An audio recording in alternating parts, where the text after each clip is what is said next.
Another wild night of fights is officially in the books. UFC Kansas City delivered everything fans could have hoped for. Action, drama, and moments that had everyone buzzing. But after all the chaos, it was the main event between Garry and Carlos Prates that stole the spotlight. Garry walked away with the victory, defeating Carlos Prates by unanimous decision after 5 gritty, high-pressure rounds. It wasn't an easy ride, though.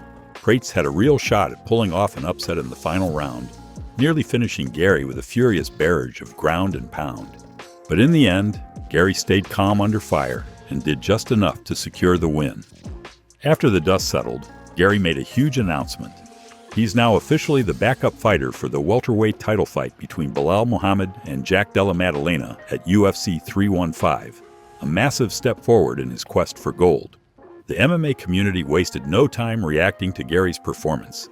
Conor McGregor kept it short and sweet, saying, "Great fight." Full Send MMA shared a passionate take, posting, "Walking Buckley reacts to Ian Machado Garry versus Carlos Prates.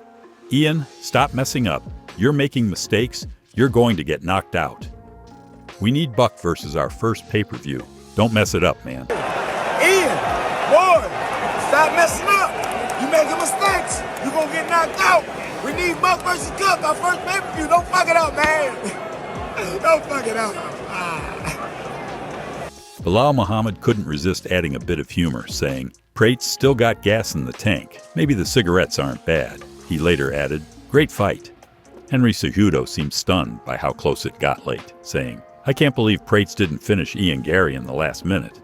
Unbelievable. Terrence McKinney gave Garry credit, but also issued a warning, saying, "Good win by Garry, but don't get hit by Prates. Bro got heavy hands in every position. That was wild at the end." Derek Brunson had a bit of fun with it too, writing, "Prates is definitely going to need a cigarette after that one. Had Garry on the ropes late and didn't push hard enough?" Ariel Helwani reported on the career move, stating, "Ian Machado Garry says he'll be in Montreal, and he's the backup for Belal vs. JDM. Dylan Dennis, never missing a chance to stir things up, said, Garry would be the perfect warm-up fight for me. Let me put an end to his boring circling the whole fight, getting out-grappled by a Muay Thai fighter. Easy submission in the first round for me." Yorgi Kikili shared his frustration, saying, "Carlos Prates lost this fight because of his laziness. Just why on earth he did not finish Ian Machado Garry here? Just why? I mean, why? Don't get me wrong. I'm a fan of Garry from Cage Warriors days."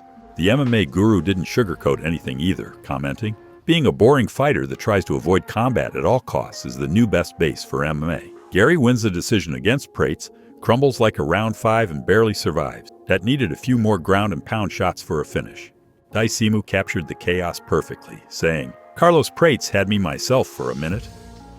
Corey Anderson gave props to Prates' toughness, but couldn't help wondering, he kept 5th round and Prates is still pushing forward. Could you imagine how much stronger moving forward he would be if he didn't smoke? Either way, hats off to him. Casey O'Neill pointed out the missed opportunity, saying, "If Carlos had unloaded just then, he would have got the stoppage." Frustrating to see, but great fight IQ from Garry. And Danny Segura summed it up simply with, "Man, Prates almost had that." At the end of the night, Ian Machado Garry once again showed why he's seen as one of the sharpest, most composed welterweights in the UFC right now. He's not just surviving, he's learning, adjusting, and proving that he's always ready for the next step. If you enjoyed this breakdown, don't forget to hit that like button and subscribe for more daily MMA news and reactions. There's a lot more coming, from fight nights to behind-the-scenes moments you won't want to miss. Thanks for watching. See you in the next one.